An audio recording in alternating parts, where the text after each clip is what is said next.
All right, y'all, welcome back to another episode of the Stiff Rods Podcast. Today we got a special guest, JE VanNatta, right here next to me, an expert in electronics. Could you explain your exact title? Yep, actually I'm an outside rep for the Johnson Outdoors Marine Electronics Group, which is basically Humminbird, Nakota, Lakemaster, Cannon. Mm-hmm. So any of those products, Johnson Outdoors, Humminbird, Nakota does not have outside reps. So I work with a company called Duncan Lewis, and we're dedicated to that Marine Group product line. So that's all I do is deal with marine electronics. Awesome. And he came in and talked to us at our meeting today. He's good friends with our coach, Rick, and shared some very interesting stuff on electronics that I found very interesting. We're kind of going to be talking about that today.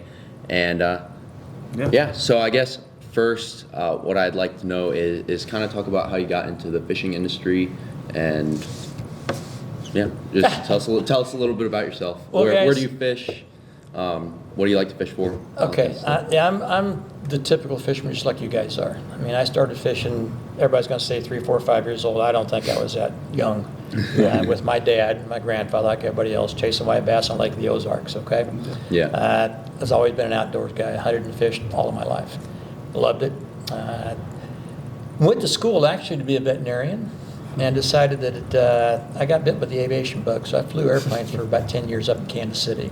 Wow. And the technology of avionics and radar and radios and the airplanes, when the marine industry, when the sonar systems started really developing, it just really intrigued me.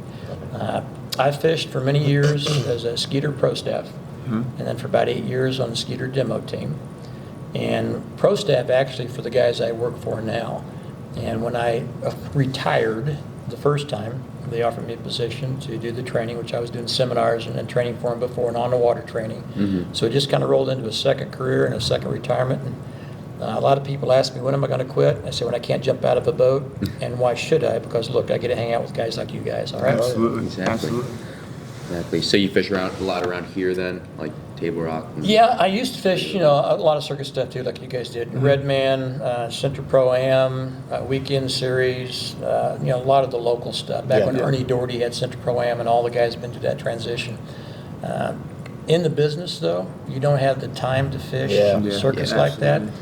You can try it. I tried doing an OMTT a few years back, but a team event. That was our But when you have shows and you travel and you do the things that we do, it's really hard to stick with the schedule. So I fish with a local club here my dad belonged to 40 years ago.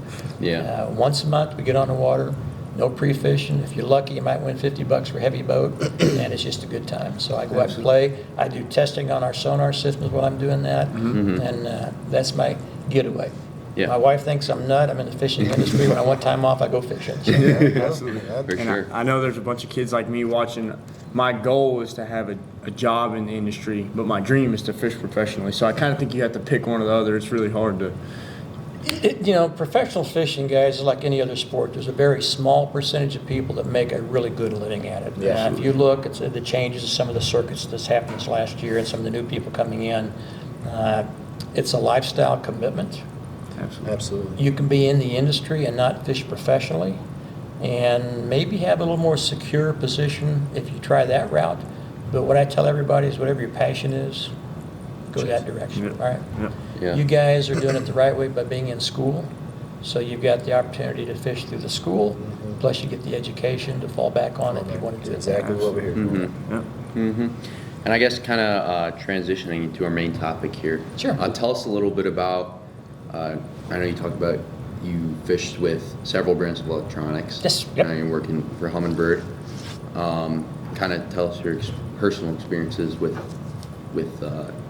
electronics. Well, here's what I tell everybody about competitive products. Competition is good for all of us. As Humminbird or any other manufacturer develops a new product that pushes engineering, it kind of pushes the envelope. And usually when we do that, we as fishermen, we reap the benefits because product gets better. Product usually gets less expensive. It's kind of like computers and cell phones. The scope of the economics of the marketing and the development of it and the production of it gets to the point where the cost gets down, where every guy like us, everyday Joe's from the street, can afford to buy this product.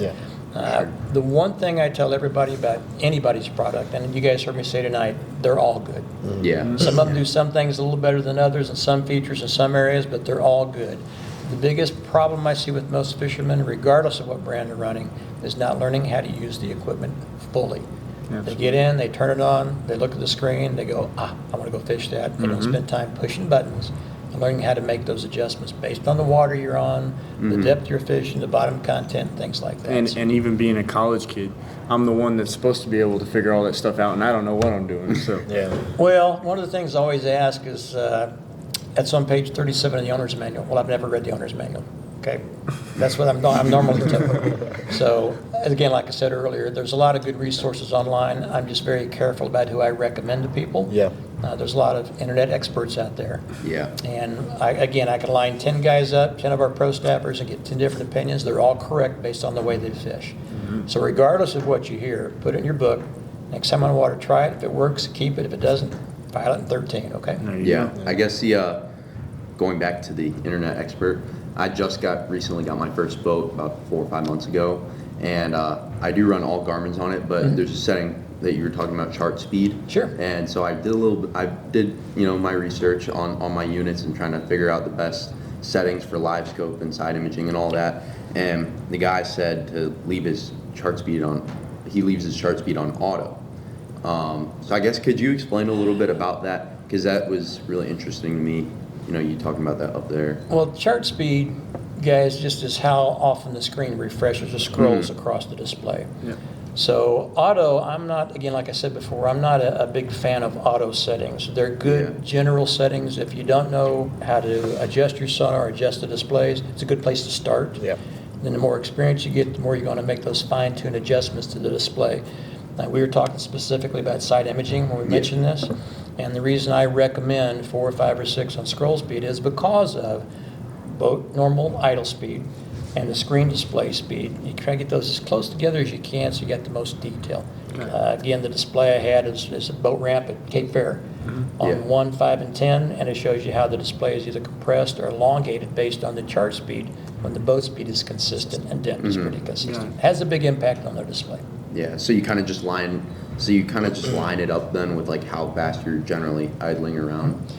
Again, I asked the question, how fast is your boat idle foot off the gas? Yeah. Most people don't know. You don't Most spend the people time don't know. looking. But if I'm imaging, I'm not on the throttle, guys. I'm not on No. the gas. I'm idling and looking and marking. So Absolutely. Yeah, mine's like 3.8, 3.9, Yeah. so Yep. right around that. I 3.8. run my chart speed on 5, so that's right perfect. around there close. You think you miss a lot of stuff when you're power idling? Because that's what I've done a lot. I'll put a little bit of gas on it. Yeah, several years ago, guys, it was a big question when side imaging was the thing. We didn't have DI or 360 or live then. High-speed sonar. And you still see that on 2D sonar. And that's okay for what, again, I call big picture sonar. If you're on 2D, you can drive down the lake at 60, 70 mile an hour and see big drops and big points, things like that. But you're not going to see the fine detail. So when you slow down, again, the detail gets better and better. You can fine-tune that big picture sonar I talked about and a small picture sonar, looking for details, looking for fish, looking for brush piles and laydowns. Slow it down, you're going to see more detail. Sure. And then we talked about color palettes a little bit and how you change your color palettes based on daylight and stuff like that. Talk a little bit about why you change your color palettes based on in the nighttime or whatever. Sure.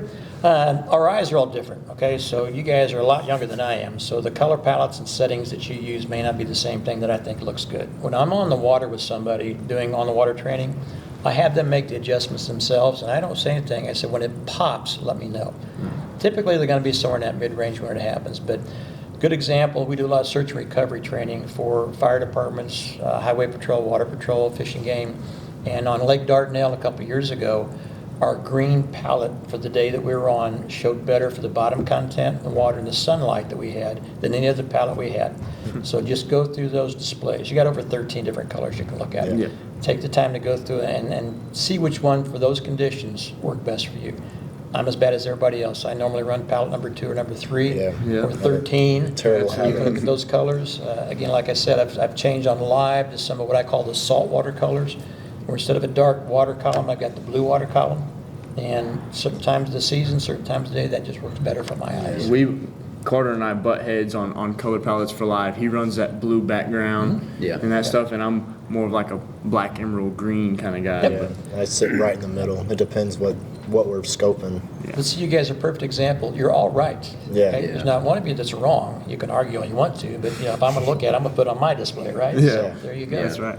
And so I run all three of my graphs off of my cranking battery. Do you think that running a bright color palette like that, do you think that drains more power than running more natural? Because it's just a theory, but I run out of power on my boat. Like if I fish the full day, it'll be my live scope will get real fuzzy. Okay.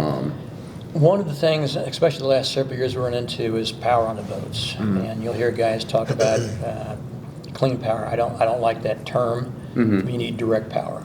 Nobody can define clean for me. I'm assuming they mean less resistance, less connections, okay? There's people out there that make harnesses you can utilize. Absolutely. I've got a local shop here, you guys I'm sure are aware of, Marine Repair Center, that we run heavy gauge wire and that we run separate from the boat. Now this year, because of the new products we got out, I'm running the Helix 12 and the Solix 12 at the console to show both systems on the water, an Apex 16 at the bow, and a Solix 15 at the bow with Mega 360 and Mega Live target lock. And I, for the first time, put a house battery in to run electronics off of. I'm not a run and gun guy. Actually, on Lake the Ozarks a month or so ago, I got a low voltage warning, which I hadn't seen for quite a while.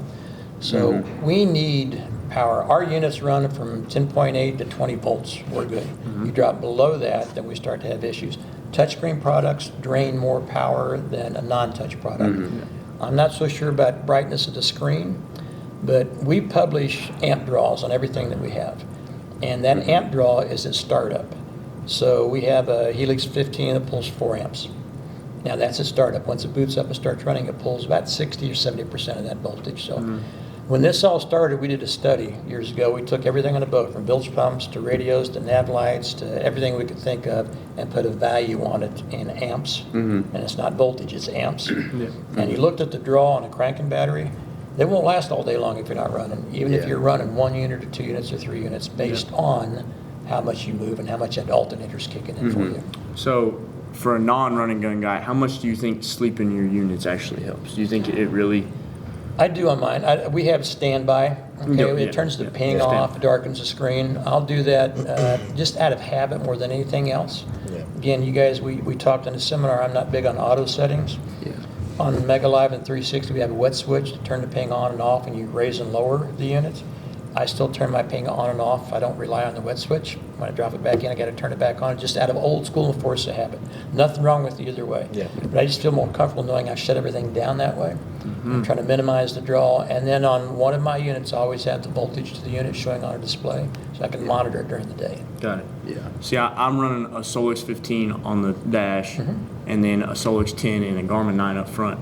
And I'm trying to get away from the voltage warnings and stuff like that. So I put in an extra lithium, and for some reason it just didn't help. I don't know if my lithium wasn't making enough amp hours or what. But. Okay, the low voltage settings, you can adjust those. Like on a Solix, I'll set mine at 10.5.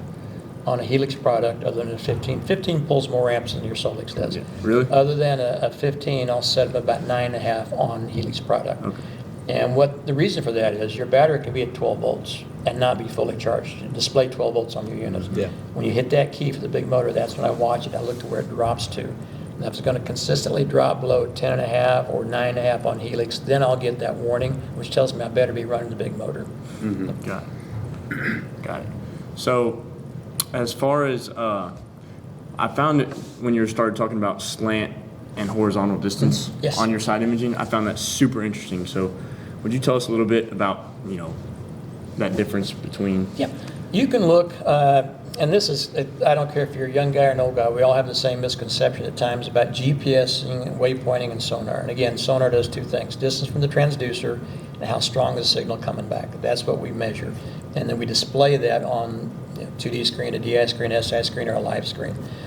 But when you're talking about sonar, if I got my transducer a foot in the water, and this is the brush pile here, which is 35 foot away from me, and slant, I'm at 100 foot of water, it's not 35 foot away from the horizontal, all right?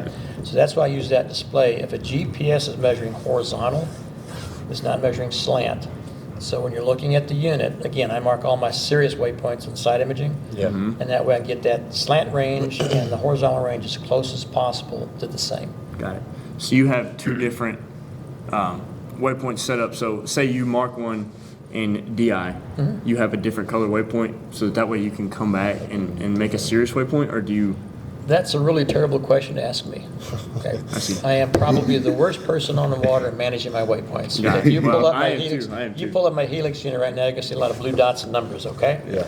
But what I do, I call them points of interest. So if you're in that situation on DI or 2D sonar, I'll mark a waypoint, which I think is close to what I'm looking at. Again, Yeah. somewhere in that sonar cone of coverage, right? And then I'll come back on side imaging and take different cuts, different angles to kind of narrow down where it's actually at or what it actually is. Once I've done that, I delete the other waypoints. Yeah. I've got the ones on the screen that I want to fish.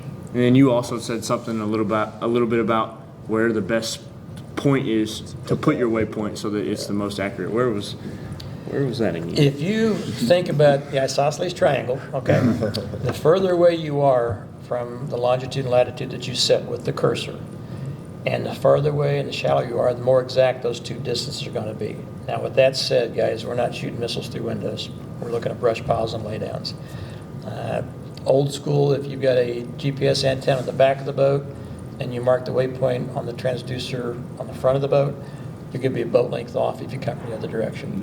What I tell everybody, if you get that close, you ought to be able to hit it in a cast or two. Okay? Yeah. And again, the big thing for most people, I used the old basketball coach in Arkansas as an example. He complained he couldn't find brush piles and he couldn't find them after he waypointed them. So on Beaver Lake, I took him out, we got in a flat, found a brush pile he didn't know, waypointed it. And I'm kind of a, you guys have seen, I'm a little bit of a joker. So made him run about 3 miles down the lake and shut down. I said, okay, take me back to that brush pile. And his thought was, well, you're wasting my gas and time. I said, no, we'll see.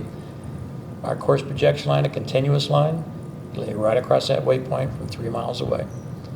And the key, what he was making a mistake was the closer you get to the waypoint, the more you need to zoom your chart in because the boat scale stays the same. Yeah. The chart changes behind it. So the closer you get, the more exact you're going to be if you zoom in on that chart to where the waypoint's actually at. Okay. Got it. Well, when I first got my boat, and I was a co for a while. So when I first started actually running a boat and using a graph, I got my down imaging and 2D mixed up. Like, I didn't know the difference between them. I just knew one looks a little more clear, one's a little more scribbled up. Would you explain like the difference in that? Between DI and 2D? Yes, sir. Okay, yeah. The thing, and again, this is a common question, a common thought, Yeah. is the way I explain it, if you take a flashlight and we shine it on this table, you've got a beam of light in a circle. Your 2D is just like that. The farther off the bottom you get, the wider that beam becomes, correct? So if you're, and again, I'll use the old numbers, but 200 kilohertz, forgive me, it was a 3-to-1 ratio. So in 30 foot of water, you're only seeing a 10-foot circle under the boat in that cone of coverage. Now on down imaging, we take a cone off to the side, both directions, very narrow. So it's shooting little slices left and slices right. So you've still got left and right, what's your question, which side's it on? Yeah. But you narrow down the front and back. So I've cut out the front part of that 2D circle, the back part of the 2D circle. I'm taking a DI slice to the middle of it. So a DI waypoint is going to be a little bit more closer than a full 2D waypoint in most cases. So basically, it's just taking out the front and back. You just Exactly. got the left and right to worry about now. So, but if you're using 2D sonar to mark waypoints, the way I do it is on your Humminbird product, you can pull up what's called an RTS, a real-time sonar window, which goes down the right side of your screen. That's the old flasher. What goes across the screen is history. That's somewhere back behind the boat. It's something you've already pinged in that cone of coverage, and now the unit's drawing it. So I will watch that flash or brush pile. I'll come across the point where I think it's at. When I see that RTS window starts to jump up, meaning I'm getting something that's giving me a return shallower, that's when I mark my waypoint. That's going to be closer than just putting a waypoint in that circle somewhere. Because that's the closest to real time, is Yep. right there. Okay. If you've got a 30-foot circle that you're shooting in 2D sonar and you've gone 100 yards past it, and you just mark a waypoint on the screen, what's going to move, when you move that cursor, you're changing the longitude and latitude from the antenna to back to that spot, but it's somewhere in that 30-foot circle back there. You don't know exactly where that's at. Makes sense. Makes sense. So I found you started talking about the cones and different things between the live product and different brands. So could you compare the Humminbird cone to, maybe not name names, but to the other brands? Like I said, to me, guys, the big thing to people to understand sonar is the cone of coverage. We always think that we just ping everything out in the water, we're going to see everything there. But we We cut off signals at a certain point to put it on the screen without having weak returns too far out to the side. But our live product has an 18-degree wide cone. So if you take a protractor and draw an 18-degree angle on a piece of paper, you see how narrow that is. And then we're 120 degrees top to bottom. Competitors, one is 18 and 135, one is 20 and 135. So all the cones are pretty narrow. Yeah.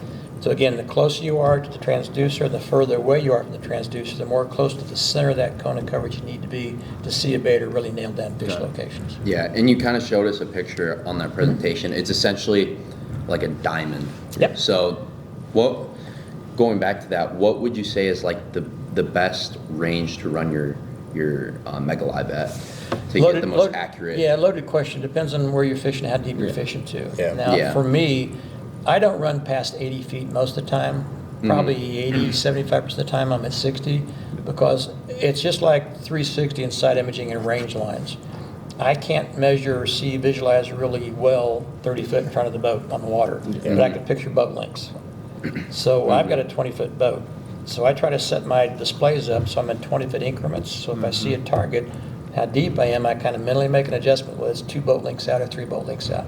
Okay. After a while on live, you'll get to the point where you can pitch a bait out and pretty much drop it right on top of what you're looking at, just from experience of doing it. Absolutely. Yeah, it took me a month or two to figure out how to hit one on the head at 50 feet. So, And absolutely. and when I fish as a co up north, some guys will run theirs at like 100, which is crazy. Now the technology is so clear and precise. Well, if you're throwing a 100-foot cast, that's fine. But what I tell people, if you've got a 12-inch screen, I'm looking at 40 foot in front of the boat, I have more detail than if I've got 100 foot in front of the boat because I'm compressing that display. So shorter range, more detail. Yeah. And you think a 12-inch unit is a lot more beneficial than a 10? Because I run all 10s on my boat, and I've been like considering upgrading. A lot of the guys up north, they talk about a 12 versus 10 versus a 9. Sure. Again, talking about Humminbird, when you hit the 12-inch units, Helix 12, that's where you've got the best pixel count display screen that we've got. And is that the same with all brands, or is I can't tell you that. Yeah, I don't know the answer. You can go online. Every one of us publishes our pixel screen size, and we're all diagonal like TVs, and pixel count. So when it comes to 10 or 12, to me, it depends on where I'm putting it on the boat, too. I'm going to put a smaller unit in my console where it's sitting right in front of my face, and a larger screen unit at the bow where it's down at my feet or my knees or on a stand in front of you. I get asked a lot, what should I rig on my boat? And my first response is, well, what kind of boat are you running? 18-foot Ranger. Okay. Yeah. You need 4 19-inch Helix, or Apexes rather, I'm sorry, and 2 16-inch Solixes on there. That's the response I usually get, okay? No, guys, I tell everybody, the one thing I've never heard is I wish I'd bought a smaller screen. Yeah. What I've heard a lot is I wish I'd bought a larger screen. So I tell everyone, look at the boat, how much real estate you've got to rig it, and look at the budget you want to spend and buy the best screen size to the budget and the size of the boat that you're going to rig up. Yeah. You'll be happier with that than anything else. And when it comes to rigging your boat, do you think having your live scope unit, like, you know how they have the double stack mounts for, when guys run 2 graphs or 3 graphs, do you think it's better to have it like on the top or the bottom, or does it really matter? Personal preference again. I run mine on the top, all right? Just because I'm looking forward, that's the first unit I see on the top right there. It's easy for me just visualizing, there it is, and here's where I'm going to throw. Normally on the bottom, I've got my 360, which is, again, is my bigger picture sonar and smaller picture sonar on top. Got it. Well, you started talking a little bit about target lock. I find that I think that is freaking sweet. So, would you mind maybe giving us the advantages of it? Well, sure, yeah. When we first came out with Mega Live, I've got, again, place standard table rock that I go to that I run all my sonar testing on because I know what's there. And the first thing I found out is if you got a windy day or a rainy day or lots of waves, is I'm trying to aim my product, I've got to move the trolling motor to keep the boat in the position I need it. So I'm sweeping back and forth, and I'm on the target, I'm off the target. With target lock, it eliminates that completely. I've got a Minn Kota steer option on an iPilot Link motor where it will parallel where the motor is pointed, which I use a lot. And I've got the target lock feature. So if I pull up on a bridge pier like the ones you guys saw tonight, I want to lock my Mega Live on that, hit the target lock button. And regardless of where I move my boat, It's going to keep the product aimed at that target. And that sets a bearing. So, I mean, if you go all the way around it, you'll lose it, you'll pick it up. But it's 95% you're on target most of the time. And that's what I was worried about, because, getting out there in those drains and looking for these wintering fish, when we're chasing shad, I was worried about having to run 2 different foot pedals at the same Yeah. time. But now that it can parallel the trolling motor, I think it's perfect. Yeah. Again, we've got a foot pedal that comes with it. Looks like the Raptor or the Talon pedal, but it's got a left and right steer, and you've got a target lock button on the top of it, a little square with crosshairs in it. And then the bottom button is what we call our one boat network button. It comes defaulted to ping on and ping off, but you can move it to target lock, you can move it to sweep feature, and our sweep feature actually, if you're locked down, will spin 30 degrees left, 30 degrees right in front of the boat and look back and forth. So if you're looking for shad and fishing a bridge pier, I can let it hunt for me out there while I'm doing that. Well, maybe save you this question a couple hundred times. Can you run a different brand transducer on the target lock? No. All right. No, it is proprietary to our system. But like I said before, if you run another product, there's Turret makes a good product out there. The guys down here at RM Industries, Mike Roller and Diane Dobbs down there who handles that product line. If you got a different product, that's probably the best way to go. Got it. Yeah, and one of the coolest features I saw when we watched that video with the target lock was that you can actually go on your 360, click whatever it is you're fishing, and you'll watch the target lock. Sure. Move right onto it. Again, with the system, the one boat network, when I move the icon or the 4-way cursor to activate the icon, I can put that over the target, and if I hit it, you've got the option of marking a waypoint on it, or I can set my target lock up on that bearing. So what you saw was the boat positioned upwind, up current from the actual target, sitting on the back of the boat looking at the 360 screen, and then locking the Mega Live on the target back behind the boat and staying on the back of the boat fishing actually. I think he caught 2 fish off there, not just 1. So That's awesome. Yeah. That was awesome. Well, y'all got anything else? I do have one question. Yes, sir. So I don't know if Coach told you at all we're fresh off the debate with Randy Blockett oh yeah, about all this new technology. gonna put me on the hot seat, aren't you? I gotta ask. Well, you've obviously fished a lot more years than we have, and you've grown up in times where we haven't had any electronics. So what's your take? Obviously, it might be a little biased because you're working for Humminbird, but what's your opinion on all the Here's what I electronics? tell everybody. Okay, again, we kind of mentioned about some of the fishermen saying that the fish are becoming acclimated and recognizing live products. I'm not sure. Again, I don't have much time on the water to justify that opinion yet. Yeah. Everybody is entitled to the opinion, and they're all correct based on how they fish and how they want to fish. We all fish our strengths. Yeah. Some of the guys are the beam team, we call them. They're on the live scope, Mega Live, and Target Lock.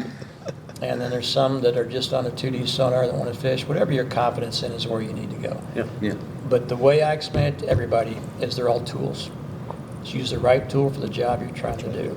Again, my grandfather had a cabinet shop. He had a little hammer and little finish nails. He tapped like this, and my father was a contractor with a big 20-ounce framing hammer.